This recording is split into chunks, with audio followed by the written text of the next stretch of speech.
ओम शांति। आइए आज जानते हैं भोग का महत्व कि भोग लगाइए और भोग ना मिटाइए। भक्ति मार्ग में भी परमात्मा को प्रसन्न करने के लिए वो रीति रस्म की जाती है और ज्ञान मार्ग में भी चालू एक चीज़ है जो इकबल है भक्ति मार्ग में और ज्ञान मार्ग में, दोनों में। वो है भोग, प्रसाद। ये प्रसाद का बड़ा महत्व है। भगवान जहाँ प्रसाद वहाँ। कोई भी आप भक्ति मार्ग का काम ले लीजिए या ज्ञान मार्ग का, कोई भी क्रियाकलाप बिना प्रसाद के अधूरे हैं। व्यक्ति जन्मता है तो भी प्रसाद, जो भी उसके जीवन के शुभ कार्य होते हैं तो प्रसाद, इवन जब उसकी मृत्यु होती है ऐसा माना गया है कि जब तक उसके नाम का भोग ना खिला दिया जाए तब तक वो आत्मा भटकती रहती है, उसको गति नहीं मिलती है। बड़ा भारी महत्व है प्रसाद का। हमारे यहाँ पर भी देखिए, आंधी आए चाहे तूफान आए, कुछ भी हो, जब से आप ज्ञान में चले हैं अब तक गुरुवार का भोग ना लगा हो, ऐसा कभी देखा? एक रीति रस्म भी है। भगवान जहाँ प्रसाद वहाँ, बिना भोग के भगवान अधूरा।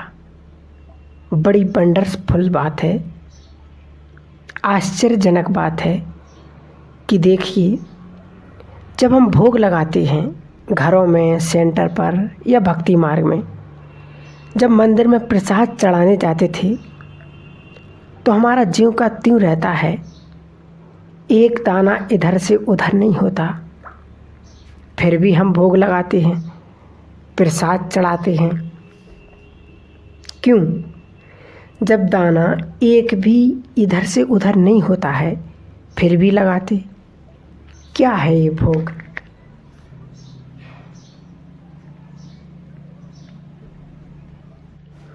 एक्चुअली बहुत बड़ी घटना घट रही है अब इस संसार में।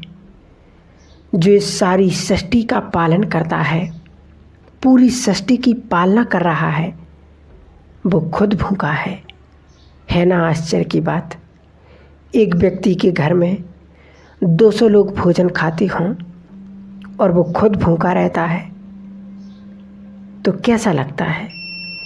जो सारी सृष्टि की पालना करने वाला है वो भूखा है। किसका भूखा है? भगवान है भावनाओं का। भावनाओं के अकाल पड़ गए हैं, स्वार्थ पनप रहा है, भावनाओं का भूखा है भगवान। और भाड़ा किसका देता है भगवान? भावना का। तो भावनाओं का तो भगवान को भाड़ा देना ही पड़ता है। कहते हैं भावनाओं का वहाँ पनपती हैं जहाँ दिल में भावना होती है। भोग और कुछ नहीं, ये अंजलि मेरी भावनाओं का प्रतिरूप है जो मैं स्थूल रूप में बाबा को ऑफर करती हूँ। अगर भोग में भावना नहीं, प्रसाद में भावना नहीं, तो भगवान के किसी भी काम का नहीं। अब कईयों के मन में ये संकल्प आते हैं कि हम भोग लगाते हैं मधुबन में, सेंटर पर बाबा भी आते, भोग भी लगाते। ये बाबा के पास जाता भी है या बस यूँ खेल पाल है? कई बार बाबा ने कहा भी है, बच्चे ये तो एक खेल पाल है। क्यों कहा?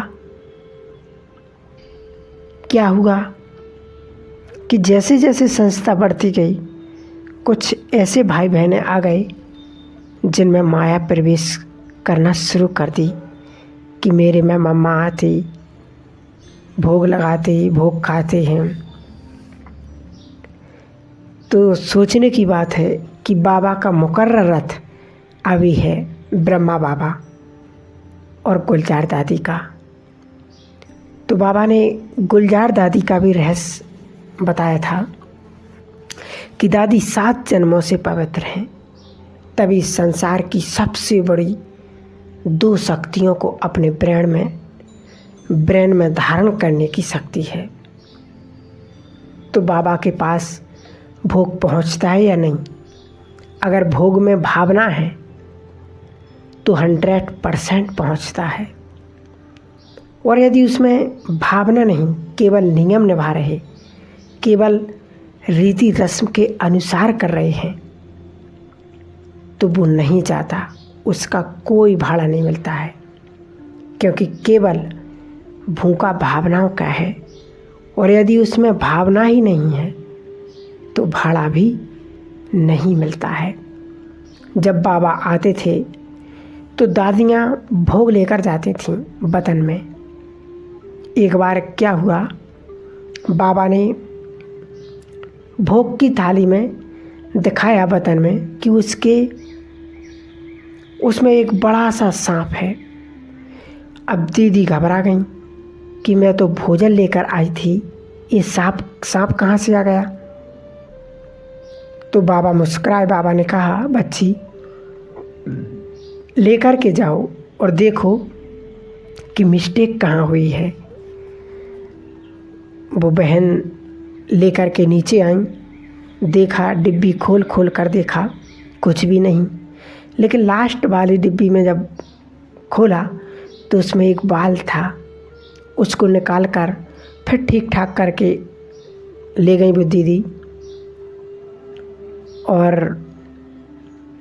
बाबा से बोला कि बाबा आपने छोटे से बाल का इतना बड़ा सांप दिखा दिया।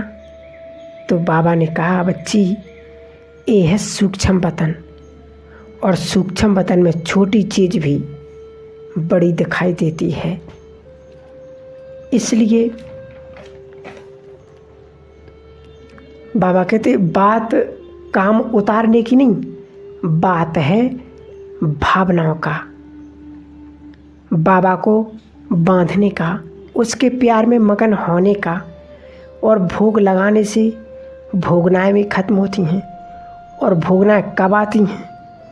जब पुण्य थोड़े डाउन हो जाते हैं और पाप का प्रभाव बढ़ जाता है, तब किसी न किसी प्रकार से भोगना व्यक्ति के सामने आती है, चाहे शारीरिक हो, मानसिक हो या पारिवारिक हो, कारोबार से रिलेटिव हो। किसी न किसी प्रकार से ये घटनाएं होती हैं जो हमारे मन के विपरीत होती हैं, जो मन की शांति को, मन की खुशी को ख़त्म कर देती हैं। उसे ही भोगनाएं कहते हैं। बहुत सुंदर समय चल रहा है जब हम पूरे चक्र के लिए खुद को पुण्य से भरपूर कर इस संगम युग को बहुत बड़ी गिफ्ट मिली हुई है। लेकिन 2 बातें हैं जो सदा इकट्ठी नहीं रहती हैं, और जिसके पास 2 बातें सदा इकट्ठी रहती हैं वो कोटों में कोई अति भाग्यशाली आत्मा होती है। ये 2 बातें हैं समय और समझ। अक्सर करके हमारे पास जब समय होता है तब समझ नहीं होती है, और जब हमारे पास समझ आती है ना, तब हमारे हाथ से समय निकल जाता है। अब बुद्धिमान बनकर तीसरा नेत्र खोल के समय को भांपो, कौन सा समय चल रहा है। बाबा का एक एक महावाक्य अंतिम सत्य है, उसे काटने की ताकत पूरी ब्रह्मांड में नहीं है। अब समय को भांपकर समझदारी से अब वो कर लें जो मुझे करना चाहिए। इस आत्मा को पुण्य की दौलत से, दुआओं के खजाने से भर लें। हम संसार में, एक कहावत है ना कि खाली हाथ आए थे और खाली हाथ ही जाना है। हम इस कहावत को गलत सिद्ध कर देंगे।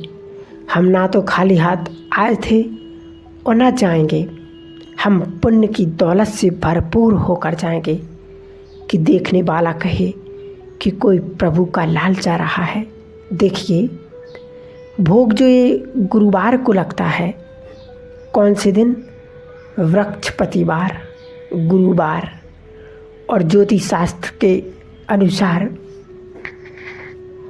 गुरु ग्रह का बड़ा भारी महत्व है। ज्योतिष शास्त्र में भी जिसका गुरु ग्रह उच्च क्वालिटी का होता है, वृक्षपति की दशा सही होती है, तो उसकी कुंडली में गज केसरी योग बनता है। गज माना हाथी, केसरी माना शेर। हाथी धन का प्रतीक होता है और शेर जिनके पास शेरों जैसी शक्ति हो, यानी कि वो राजाओं जैसा जीवन जीता है, जिनकी बृहस्पति दशा अनुकूल होती है। इसलिए गुरुवार का भोग कभी मिस नहीं करना चाहिए और समय प्रति समय बाबा को भोग भी लगवाना चाहिए, क्योंकि हम उस संसार की सर्वोच्च सत्ता को भोग ऑफर कर रहे हैं। तो हमारे तो भाग्य का क्या कहना, जिसके बारे में गान है दुख भंजन भोजन, जिसके लिए कहते हैं ब्रह्मा भोजन के लिए देवता भी तरसते थे। ये भोग अंदर जाते ही पता नहीं कितने दुखों को हरने की ताकत रखता है। यदि मैं इसे भावना से खाऊं तो 100% रिजल्ट मिलेगा। जो एक टाइम, कम से कम एक टाइम बाबा को भोग जरूर लगाएं। जो अब बाबा को भोग स्वीकार कराएगा, ये बाबा की गारंटी है। इस सृष्टि चक्र पर जितने आप जन्म लेंगे, किसी भी जन्म में भूखे नहीं मरेंगे। आपके दरवाजे से लेने वालों की लाइन लगी रहेगी और आप दाता बन देते रहेंगे। और इस विनाश के समय सारी दुनिया भूखी मरे तो मरे, लेकिन जिस घर, बाबा ने कहा, लेकिन जिस घर से मैंने भोग स्वीकार किया है, उस घर को मैं जरूर पालूंगा। चाहे वो धरती फाड़ के दे, चाहे आसमान चीर के दे, लेकिन बाबा दाल रोटी अंत तक जरूर देगा। ये उसका वायदा है। जो श्रद्धा से बाबा को भोग लगाएगा, लास्ट में एक सुंदर कहानी से हम ख़त्म करेंगे। सुदामा और श्री कृष्ण की सभी ने सुनी है ना। दोनों बाल सखा, बेस्ट फ्रेंड, एक दूसरे से बहुत प्यार करने वाले, लंबा समय एक गुरुकुल में गुरु माँ की शिक्षा धारण की, संस्कार धारण किए, भोजन ग्रहण किया और भाग्य की ऐसी विडंबना आई कि एक तो बन गए द्वारकाधीश और एक महाकंकाल। क्या गलती की हो गई सुदामा ने, जो श्री कृष्ण के हिस्से का खा लिया था। गुरु माँ ने चने दिए थे कि लकड़ी चुनने जाते हो, भूख लगेगी तो दोनों भाई मिलकर बांट कर खा लेना। सुदामा थोड़ा पेटू टाइप का था, उसको ज़्यादा भूख लगती थी और श्री कृष्ण अल्पाहारी थे। अब सुस्ताने बैठे पेड़ के नीचे श्री कृष्ण अंतर्ध्यान हो गए। सुदामा ने सोचा इसे तो पहले भूख भी कम लगती, ऊपर से सो भी गया है, और सारे चने खुद खा गए। कृष्ण का हिस्सा खा लिया और कंगाली अपने नाम लिखवा ली। अटेंशन, जो गलती सुदामा ने की थी, क्या वो गलती मैं तो नहीं कर रहा हूँ या कर रही हूँ? कहीं मैं रोज रोज भगवान का हिस्सा तो नहीं खा रही हूँ? अगर भगवान ने मेरी थाली में 2 रोटी रखी हैं तो क्या आधी रोटी उसका हिस्सा निकालने की ताकत मुझ में नहीं है? निकालना चाहिए। उसने मेरी जेब में आज अगर 100 रुपये दिए हैं तो उसके लिए 1 रुपये ज़रूर निकालना चाहिए। अगर मैं 1 रुपये भगवान के कार्य में श्रद्धा से निकालूंगा तो जो 1 रुपये है वो और धन को अपनी ओर आकर्षित करेगा। 1 रुपये जेब से जाएगा, 1000 लेकर आएगा। ये चमत्कार है। अब जब श्री कृष्ण को पता चलता है कि सुदामा की स्थिति बड़ी दयनीय स्थिति है, तन ढकने को नहीं, सर ढकने को नहीं, रहने को छत नहीं, पेट भरने को अन्न नहीं, उन्हें बड़ी दया आती है। उन्हें पता है भूल कहाँ हुई, अब वो भूल को ठीक करना है। इसलिए श्री कृष्ण ने संकल्प भेजा, सुदामा मेरे से आके मिल। बाबा भी ऊपर से कहते हैं कि बच्चे अपनी भूल को सुधारो। अब सुदामा जाना तो चाहता था श्री कृष्ण के पास, परंतु भारत की एक बहुत सुंदर कल्चर है कि हम किसी के भी प्रियजन के घर पर जाएंगे या उसके दरवाजे पर जाते हैं तो खाली हाथ नहीं जाते। खाली हाथ सिर्फ मृत्यु के समय जाया जाता है। अब सुदामा श्री कृष्ण का प्रिय सखा, उसके दरवाजे पर वो खाली हाथ कैसे जाए? उसके पास तो कुछ है ही नहीं था। तो फिर वो 2 मुट्ठी चावल लेकर गया। इस सभी ने कहानी सुनी है।